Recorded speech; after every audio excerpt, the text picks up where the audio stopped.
మాట్లాడవలసిందిగా కోరుతున్నాను. ఈ సమావేశానికి అధ్యక్షత వహించిన కొట్టె కిషన్ రావు గారికి, అదేవిధంగా ముఖ్య అతిథిగా విచ్చేసినటువంటి సింగరేణి కాలనీస్ వర్కర్స్ యూనియన్ రాష్ట్ర అధ్యక్షులు కామ్రేడ్ వాసిరెడ్డి సీతారామయ్య గారికి, మరో డిప్యూటీ జనరల్ సెక్రటరీ ముస్క సమ్మయ్య గారికి, మన ఫిట్ సెక్రటరీ సారయ్య గారికి, వేదిక మీద ఉన్న నాయకులకు, మైనింగ్ స్టాఫ్ నాయకులకు, రాజేశ్వరరావు గారికి, కార్మిక సోదరులకు అందరికీ నమస్కారాలు తెలియజేస్తూ, ఈ అగ్రిమెంట్ చరిత్రాత్మకమైనటువంటి అగ్రిమెంట్ చేసినాం మనం. ఏ అల్లా తప్పగా జరగలేదు. ఎన్నో సమస్యల మీద స్పందించి పోరాట కార్యక్రమాలు తీసుకున్నాం. ప్రతి సమస్యను మేనేజ్మెంట్ దృష్టికి తీసుకెళ్ళాం. జాతర కార్యక్రమం పెట్టాం. ఈ జాతర కార్యక్రమంలో మొత్తం కార్మిక వర్గాన్ని ఒకే తాటి మీదకి తీసుకొచ్చిన చరిత్ర మన యూనియన్. అందుకోసమే ఈరోజు మేనేజ్మెంట్ కానీ ప్రభుత్వం కానీ దిగివచ్చి ఈరోజు అగ్రిమెంట్ చేసింది. అగ్రిమెంట్ విషయాలు మొత్తం మన సీతారామయ్య గారు వివరిస్తారు. ఒక పక్క చర్చలు జరుగుతా అంటే ఈ యూనియన్లు ఏం చేసినా మీరు చూసిండ్రు కదా, వాట్సాప్లలో చూసిండ్రు, పత్రికలలో చూసిండ్రు. మనం పోయి మాట్లాడుతున్న అనగానే ఆ డిప్యూటీ ముఖ్యమంత్రి ఉప ముఖ్యమంత్రి దగ్గర పోయి ఏవో మేము ఇవి ఇవ్వాలి, అవి ఇవ్వాలి, ఐటీ ఇవ్వాలి, ఇన్కమ్ ట్యాక్స్ ట్యాక్స్ మీద రద్దు చేయాలి, సంతృప్తి పథకం ఇవ్వాలి, ఇది ఇవ్వాలి, అది ఇవ్వాలని ఓ మెమోరాండం ఇచ్చుడు. మా ప్రభుత్వం ఇస్తుంది అని ఐఎన్టీసీ నాయకులు ప్రకటన ఎక్కడ చేసిండే. మేము ఫస్ట్ స్ట్రక్చర్ మీటింగ్లో పెట్టినప్పుడే అగ్రిమెంట్ రావాలి, అదే ఆనాడు స్ట్రక్చర్ మీటింగ్లో ఒప్పుకున్నారు. ఇవ్వాలంటే ఈ ఐఎన్టీసీ నాయకులు పోయి ఏ సార్ ఉప ముఖ్యమంత్రి ప్రకటించాలి అన్నారు. ప్రకటించిండానే పోయిన సంవత్సరం మొత్తం లాట్ చేసేది మనల్ని. ఎంత ఆర్థికంగా నష్టపోయినాం.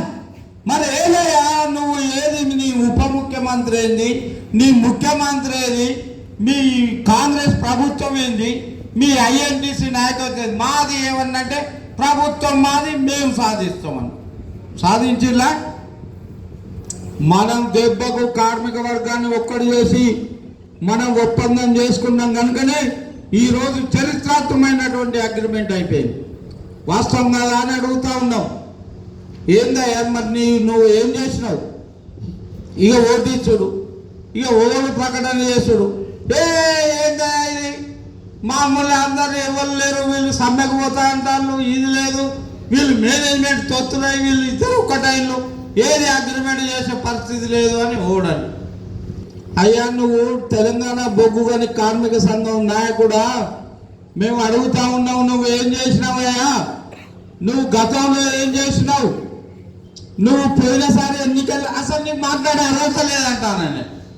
పోయినసారి ఎన్నికలలో తెలంగాణ బొగ్గు కానీ కార్మిక సంఘం నిల్చున్నదా? నిల్చోలే. ఏమన్నాడు కేసీఆర్? మీరు అంతా అవినీతి పనులు తన్నుకున్నారు, జైలుకు పోయిళ్ళు, మీకు ఇచ్చేది, మీరు పోయాల్సిన అవసరం లేదు కనుక మీరు ఒకటే మీరు ఎన్నికల్లో పాల్గొనకుండా సింగరేణి ఎన్నికలు అంటే గప్పున ఇంట్లో పండి వాని దగ్గర వీని దగ్గర ఇంత దొబ్బి వానికి వీనికి సపోర్ట్ చేసేది ఏటీసీకి వ్యతిరేకంగా. అటువంటి చరిత్ర కలిగిన వాళ్ళు మీరు ఇవాళ మాట్లాడతారా? మీరు ఏం చేసిందా అధికారం ఉన్నప్పుడు? 11 సంవత్సరాలు ఉన్నప్పుడు మేము ఐటీ రద్దు చేస్తాం, మేము ఇది చేస్తాం, అది చేస్తామని ఎన్నికలలో వాగ్దానం చేసిన వాళ్ళు ఒక్కటన్నా కొత్త బాయిలు తీసుకొస్తామన్నారు. ఒక్క బాయిలు తీసుకొచ్చిందా? 2 బాయిలు వస్తే ఏం చేసిండు? సింగరేణి మీరు పాల్గొనద్దు, మీ టెండర్లలో పాల్గొనద్దు అని 2 బాయిలు అమ్ముకున్నారు తెలంగాణ బొగ్గు గని కార్మిక సంఘం వాళ్ళు. అదేవిధంగా ముఖ్యమంత్రి పోయిన టీఆర్ఎస్ ప్రభుత్వం అమ్ముకోలేదా? వాస్తవం కదా. అరబిందో కంపెనీ ఎవరిదే? లిక్కర్ కేసులా కవిత ఎంబడి జైలు పోయిన వ్యక్తి వాళ్ళు ఇవాళ వచ్చి మాట్లాడుతూ ఉన్నారు. వాళ్ళు అదొకటి అరబిందో కంపెనీకి ఇచ్చిండ్రు, కోయగూడెం 3-2. అదేవిధంగా సత్తుపల్లిలో ఇక బిడ్డోటి తీసుకున్నది కదా, అయ్యేడు తీసుకోవాలి కదా ముఖ్యమంత్రి, అయ్యే తీసుకోవాలి కనుక అయ్యే ఏం చేసిండు? సత్తుపల్లిలో ఒకటి ఉన్నది కదా, ఆ బ్లాక్ మన ప్రతిమ మెడికల్ కాలేజ్ వాళ్ళకి ఇచ్చిండు ఆయన చుట్టమని. ఇటువంటి బాయిలు అమ్ముకుంటోళ్ళు మీరు యూనియన్ ఎందుకయ్యా? అంతెందుకు మన శ్రీరాంపూర్ డివిజన్లో చెప్తా ఉన్నాం, 162 కోట్లకు ఐకేవన్నీ ఒక సీమ్ని అమ్ముకున్నాం. వాస్తవం కాదని అడుగుతా ఉన్నాం. 162 కోట్లకు అమ్ముకుంటే శ్రీధరరావు గారు అందరూ వెళ్ళి ఆ బావి మీద పెద్ద ఎత్తున ఆందోళన కార్యక్రమం, ఎట్టి పరిస్థితుల అండర్ గ్రౌండ్ లో 162 కోట్లకు ఇచ్చింది క్యాన్సల్ చేయాలి టెండర్ అని ఆనాడు ప్రకటించి మన ఇప్పుడు ఐకేవన్నీ మనం ఆధ్వర్యంలో జరుగుతూ ఉన్నది. దానివల్ల ఇంకా 12-15 సంవత్సరాలు ఐకేవన్నీ బావి నడుస్తూ ఉన్నది. ఈ విధంగా మనం చేసిన వాళ్ళను ఇక ఆయన విమర్శిస్తాడు. ఇక ఇంకోళ్ళు హెచ్ఎంఎస్ నాయకుడు వస్తాడు, ఆయన కవిత మేడం, అరే నీ కవిత మేడం ఎందుకు వస్తుంది? ఇదివరకు బాయ్ అమ్ముకున్నది అరబిందో కంపెనీకి, మళ్ళీ ఇప్పుడు మళ్ళీ నేను గెలిచి ఇంకో ఎన్ని బాయిలు అమ్ముకుంటాను? ఎన్ని బాయిలు అమ్ముకుంటానమ్మా మేడం? చెప్పండి సమాధానం. వాస్తవం కదా, నీ పాస్టర్కి అమ్ముకున్నది. నువ్వు క్లర్కుల పోస్టులు పడ్డప్పుడు ఎన్ని అవినీతి జరిగింది? నీ మీద మేము ఆరోపణ చేసుడు కాదు, పత్రికలలో వచ్చింది. ఉస్మానియా యూనివర్సిటీ ప్రొఫెసర్ ఆయన డైరెక్ట్ ఇచ్చిండు, ఇన్ని కోట్ల రూపాయలు దిగమింగిన. అంటే నువ్వు ఏవైనా వేదికైనా వీటిలన్నిట్లో అమ్ముకునడానికి వచ్చింది. ఈ విధంగా ఒక్కొక్క యూనియన్ ఒక్కొక్క రకంగా మాట్లాడుతూ ఉన్నారు. మేము అడుగుతున్న మాట్లాడే అర్హత కానీ హక్కు కానీ వాళ్ళకు లేదు. నీ ప్రభుత్వం ఉంటుంది, ఐఎన్టీసీ వాళ్ళు చేయరు. ఇప్పటి వరకు ఆర్థికంగా కార్మిక వర్గాన్ని నష్టపరిచింది ఐఎన్టీసీ. ఇప్పటి వరకు బాయిలు అమ్ముకున్నది కవిత మేడం, ఆమెత్తాంది. టీజీబీ కేసులు మొత్తం 2 బాయిలు ప్రైవేట్ వాళ్ళకి ఇచ్చారు, వాళ్ళ ప్రభుత్వం ఐకేవన్నీ అమ్ముకున్నారు. ఈ విధంగా అమ్ముకున్నటువంటి వాళ్ళు మీరు యూనియన్గా పనిచేసే అర్హత ఉందా అని అడుగుతా ఉన్నాం. అందుకే మొదటి నుండి ఏఐటీసీగా చెప్తా ఉన్నాం. ఇక సిఐటి వాళ్ళు మాట్లాడతారు, ఏమైంది మాకు ఇది లేదు అది లేదు ఇంకా అయితే లేదు అని. తెలియదా సోదరా నీకు? తెలియదా సోదరా? ఇప్పుడు 44 కోట్లను 44 చట్టాలను 4 కోట్లుగా విభజించేది. ఈ 4 కోట్లు ఏం చేస్తాను? ఈ 4 కోట్లలో ఏమున్నది? ఇంతకుముందు 14 సమ్మె నోటీస్ ఇచ్చినాక 14 తర్వాత సమ్మెలో పెట్టాను. కానీ ఇప్పుడు 60 రోజుల తర్వాత మీరు ఫెయిల్యూర్ రిపోర్ట్ తీసుకొని సమ్మెలకు పోవాలని అనేది. అందుకే 60 రోజులు. ఇది తెలియదు ఆయనలకు.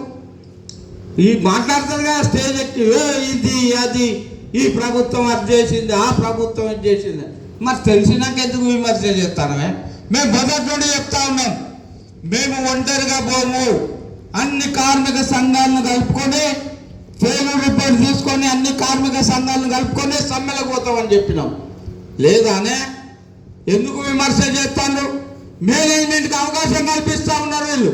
ఇప్పుడు మా సమ్మె గారు చెప్పినట్టు నిన్న ఏందా 120 ఫోన్లు చేశారు అన్ని సంఘాలు కలిసి. మేనేజ్మెంట్ చెప్తాను, వాళ్ళు ఫోన్ చేస్తాను అంటే అగ్రిమెంట్ కావద్దనా? అగ్రిమెంట్ కాదని. ఇటువంటి అగ్రిమెంట్లు ఏఐటీసీ చరిత్రలో ఎన్నో చేసినటువంటివి ఉన్నాయి. హక్కుల కోసం ప్రాణ త్యాగాలు చేసిన చరిత్ర ఏఐటీసీది ఉన్నది. ఇది మన చరిత్ర. నువ్వేగా నిన్నగాక మొన్న మీద పుట్టి మాట్లాడితే ఊకునే సమస్యలు.